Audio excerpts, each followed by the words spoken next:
ہمارے چینل میں خوش آمدید۔ تو چلیے شروع کرتے ہیں آج کی کہانی۔ سرور بیگ آج کئی سالوں بعد ایک بار پھر سے انہی بدنام گلیوں میں کھڑے تھے جہاں جانا انہوں نے سالوں پہلے چھوڑ دیا تھا، مگر وہ نہیں جانتے تھے کہ قسمت ایک بار پھر سے انہیں اس جگہ لا پٹخے گی۔ وہ جانتے تھے کہ انہیں کہاں جانا ہے۔ وہ سالوں پہلے کسی کے ساتھ یہاں آئے تھے اور اب کسی اور کے لیے یہاں آئے تھے۔ انہیں اپنی منزل کا پتہ تھا۔ انہوں نے سر اٹھا کر اس حسین عمارت کو دیکھا جس کی ساری بالکنی دیے سے روشن تھی۔ انہوں نے ٹھنڈی سانس بھری اور اس عمارت میں داخل ہو گئے جو رات میں بھی دن کا سما پیش کر رہی تھی۔ بھانت بھانت کے لوگ ان سے ٹکرا رہے تھے۔ کوئی آدمی میلے کچالے کپڑوں میں ملبوس یہاں آیا تھا تو کوئی نواب صاحب سفید کاٹن کے کلف لگے کپڑوں میں یہاں موجود تھا، مگر ہر کوئی ایک دوسرے سے نظریں چراتا یہاں سے گزر رہا تھا۔ ایک طویل راہداری طے کر کے سرور بیگ ایک چھوٹے سے کمرے کے سامنے جا کر کھڑے ہوئے تھے۔ انہوں نے دروازے پر دستک دی تو کچھ ہی دیر کے بعد دروازہ کھل گیا۔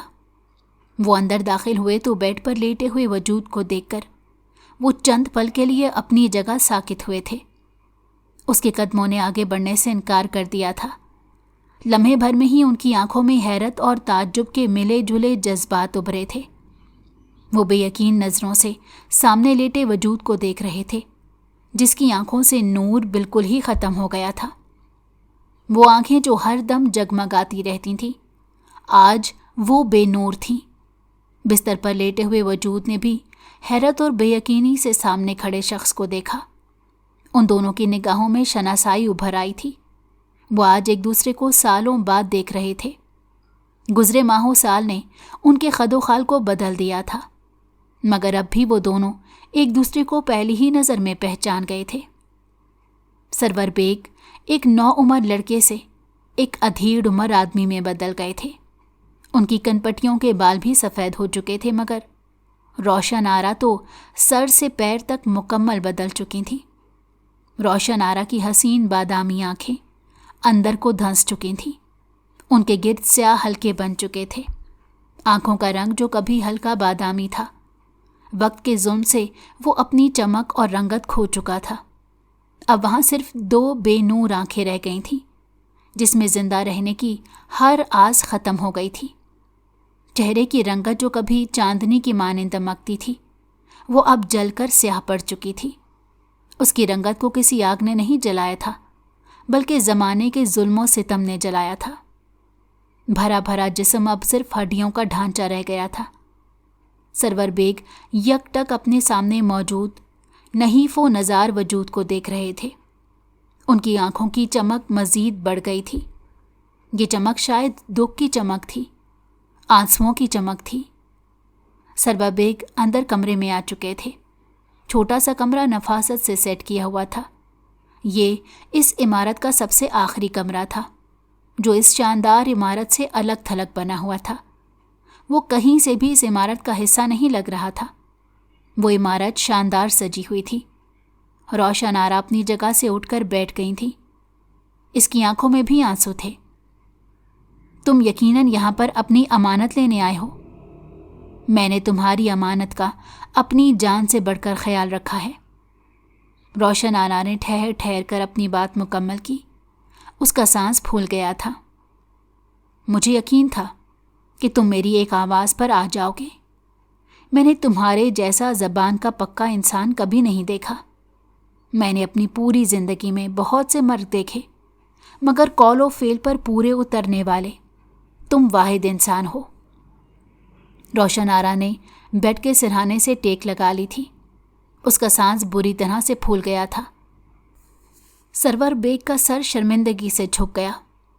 روشن آرا کے لہجے میں طنز نہیں تھا، مگر پھر بھی جانے کیوں سرور بیگ کو اس کی باتیں کسی کوڑے کی مانند لگی تھیں، یہاں تک کہ اس کی آنکھوں سے آنسو بھی نکل آئے تھے۔ سرور بیگ بالکل خاموش کھڑے تھے۔ ان کے پاس کہنے کے لیے کوئی الفاظ نہیں تھے۔ سرور بیگ، مجھ سے ایک وعدہ کرو۔ تم میری بیٹی کو یہاں سے لے جا تو رہے ہو، مگر اس کا اپنی جان سے بڑھ کر خیال رکھو گے۔ میں نے اسے بہت سینت سینت کر پالا ہے، اس کے لیے ہر دکھ اور تکلیف برداشت کی ہے۔ میں نے کبھی اپنی بیٹی کی آنکھوں میں آنسو نہیں آنے دیے۔ تم بھی مجھے یقین دلاؤ کہ میری بیٹی تمہارے گھر میں خوش رہے گی، اس کے ساتھ کوئی زیادتی نہیں ہوگی۔ روشن آرا کا تاریک چہرہ بہت سے وسوسوں میں گھرا ہوا تھا۔ وہ اپنی بیٹی کو خود سے دور نہیں کرنا چاہتی تھی، مگر اب وہ مجبور ہو گئی تھی۔ اس نے یہ قدم بہت مجبوری کے تحت اٹھایا تھا، ورنہ اس کا بس چلتا تو ساری زندگی اپنی بیٹی کو اپنی آنکھوں کے سامنے رکھتی، اسے کبھی بھی خود سے دور نہ جانے دیتی۔ مگر اب اس کی ہمت ختم ہو گئی تھی، وہ اس دنیا سے ہار گئی تھی، یہ دنیا والے اسے جیت گئے تھے۔ روشن آرا نے کتنی بری طرح سے اس دنیا سے شکست کھائی تھی، یہ اس کے چہرے پر رقم تھا۔ سرور بیگ بھینچے ہوئے لبوں کے ساتھ روشن آرا کو دیکھ رہے تھے، جنہوں نے اس کا حسن دیکھا تھا اور اب اس کی بدصورتی بھی اپنی آنکھوں سے دیکھ رہے تھے۔ سرور صاحب کا سر جھک گیا تھا، وہ چاہ کر بھی روشن آرا کو یقین نہیں دلا سکتے تھے کہ وہ اس کی بیٹی کا خیال رکھیں گے۔ وہ شرمندہ تھے اور یہ شرمندگی انہیں کچھ بھی کہنے سے روک رہی تھی، یہاں تک کہ وہ سر اٹھانے کے بھی قابل نہ رہے تھے۔ میں تمہاری بیٹی کا خیال رکھوں گا، تم بے فکر رہو، سرور صاحب نے بہت احتیاط سے یہ جملہ کہا۔ روشن آرا نے زخمی نظروں سے ان کی جانب دیکھا، جانے کیوں سرور بیگ اس کی آنکھوں میں دیکھ ہی نہیں پا رہے تھے۔ ٹھیک ہے، پھر تم اسے لے جاؤ، وہ اندر کمرے میں بیٹھی ہے۔ میں نے اسے بتا دیا تھا کہ میں اسے کسی محفوظ جگہ بھیج رہی ہوں، وہ یہاں محفوظ نہیں ہے، مگر وہ میری بات سمجھنے کو تیار نہیں۔ بڑی مشکل سے میں نے اسے اس بات پر راضی کیا ہے۔ روشن آرا نے اپنے کھردرے ہاتھوں سے اپنے گالوں پر ٹکے ہوئے آنسو صاف کرتے کہا۔ سرور بیگ نے ان ہاتھوں کو دیکھا تھا جن ہاتھوں کی مخملی سفید کلائیوں میں لال رنگ کی چوڑیاں اپنی چھپ دکھلاتی تو کئی لوگوں کے دل کی دھڑکن رک جایا کرتی تھی۔ روشن آرا نے اسی کمرے سے ملحق دروازے کی جانب منہ کر کے کسی کو آواز دی تھی۔ ایک آواز پر کوئی جواب نہیں آیا تو روشن آرا نے کئی آوازیں دی تھیں۔ آخرکار دروازے میں کسی کا وجود نمودار ہوا تھا۔ سرور بیگ نے سر اٹھا کر دروازے میں کھڑے وجود کی جانب دیکھا تو ان کی آنکھیں پتھرا گئی تھیں۔ انہیں لگا کہ جیسے اس کمرے کی چھت ان کے سر پر آن گری ہو۔ وہ حیرت سے یک ٹک سامنے کھڑی اس چھوٹی سی نازک سی لڑکی کو دیکھ رہے تھے جو ہو بہو اپنی ماں کی جوانی کا پرتو تھی۔ ان دونوں میں 19-20 کا بھی فرق نہیں تھا۔ سرور بیگ کو اپنی سانسیں رکتی محسوس ہوئی تھیں۔ انہیں ایسا لگ رہا تھا کہ کسی نے پورے قد سے انہیں منہ کے بل گرایا ہے۔ انہیں اپنا سانس سینے میں گھٹتا محسوس ہوا تھا۔ انہوں نے بے اختیار اپنے دل پر ہاتھ رکھا اور پھر دل کے دھڑکنے کا یقین کر کے اپنے دل کو سہلایا تھا۔ آئزہ بیٹا، تم ان کے ساتھ چلی جاؤ، تم ان کے گھر محفوظ رہو گی۔ دروازے میں کھڑی لڑکی کو دیکھتے ہی روشن آرا کی آنکھوں میں ڈھیر سارا پیار امڈ آیا، جبکہ آئزہ کی ہلکی بھوری آنکھیں آنسوؤں سے بھری ہوئی تھیں۔ امی، آپ ایسا کیسے کر سکتی ہیں؟ یوں مجھے کسی کے بھی ساتھ جانے کے لیے کیسے کہہ سکتی ہیں؟ وہ نازک سی لڑکی تڑپ کر آگے بڑھی تھی اور روشن آرا کے قدموں میں بیٹھ گئی تھی۔ اس کی آنکھ سے آنسو کا شفاف قطرہ نکل کر اس کے سرخ و سفید رخسار پر بہہ نکلا۔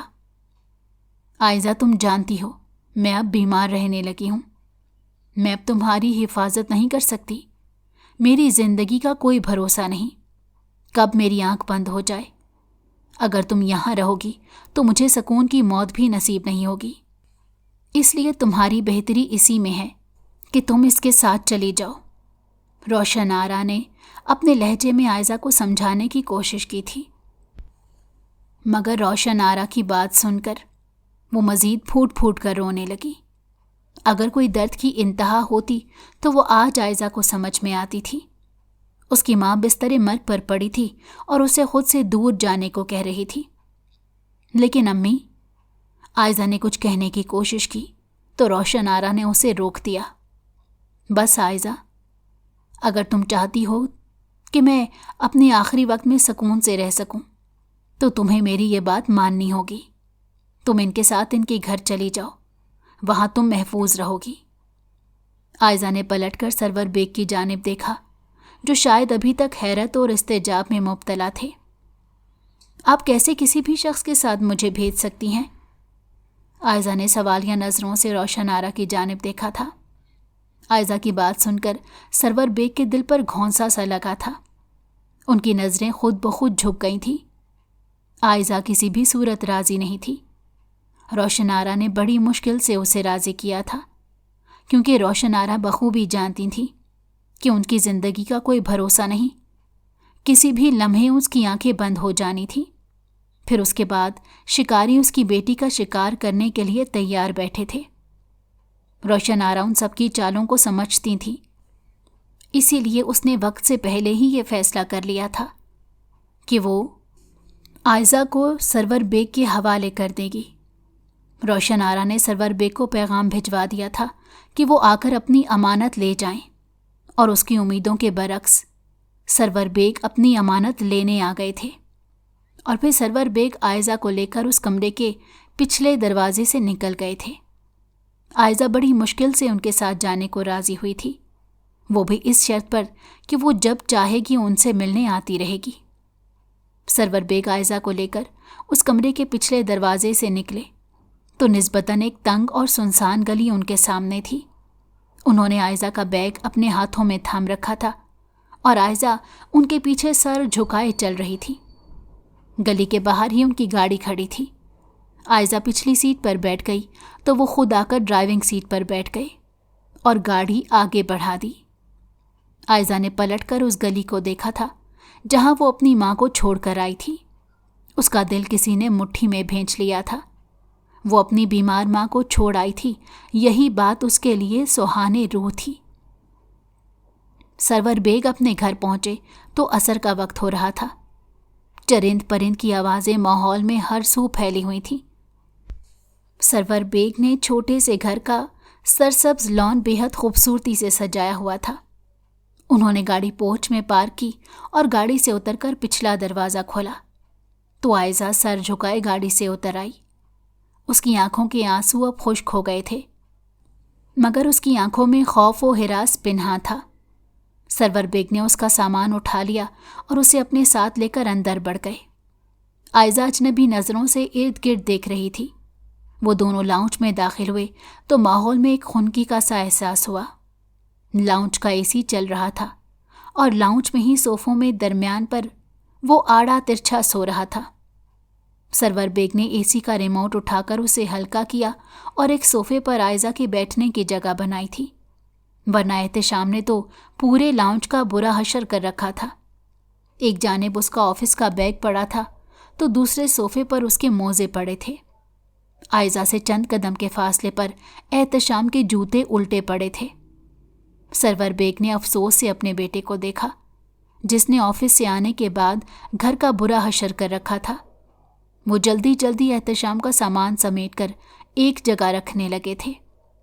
عائزہ خاموشی سے بیٹھی کبھی سرور بیگ کو دیکھتی تو کبھی زمین پر کشن کے پہاڑ کے درمیان الٹے لیٹے احتشام کو دیکھ رہی تھی، جو اس قدر گہری نیند میں تھا اسے علم ہی نہیں کہ گھر میں کوئی آیا ہے۔ سرور بیگ نے احتشام کے پاس سے سارے کشن اٹھا کر صوفوں پر لگائے۔ انہیں دیکھ کر بخوبی معلوم ہو رہا تھا کہ جیسے یہ ان کا روز کا کام ہے۔ احتشام اٹھو، یہ کوئی سونے کا وقت ہے۔ سرور بیگ نے احتشام کا کندھا پکڑ کر جھنجھوڑ دیا، مگر احتشام پر کوئی اثر نہ ہوا۔ سرور بیگ جانتے تھے کہ وہ اتنی آسانی سے اٹھنے والوں میں سے نہیں، اسی لیے انہوں نے وہی حربہ آزمایا جو وہ اسے اٹھانے کے لیے آزماتے تھے۔ انہوں نے احتشام کے منہ پر پانی کے چھینٹے مارے تو وہ ہڑبڑا کر اٹھ بیٹھا، اور پھر اپنے سامنے اپنے باپ کو کھڑے دیکھ کر اس کے چہرے پر مسکراہٹ آ گئی۔ کہاں گھومتے پھر رہے ہیں آپ؟ میں کب سے آیا آپ کا انتظار کر رہا ہوں، احتشام نے جمائی لیتے ہوئے کہا تھا۔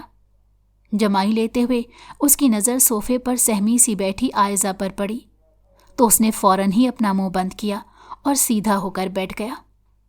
اس نے سوالیہ نظروں سے اپنے باپ کی جانب دیکھا۔ سرور بیگ اس کی نظروں کا مفہوم سمجھ گئے تھے۔ انہوں نے آنکھوں سے احتشام کو خاموش رہنے کی تنبیہ کی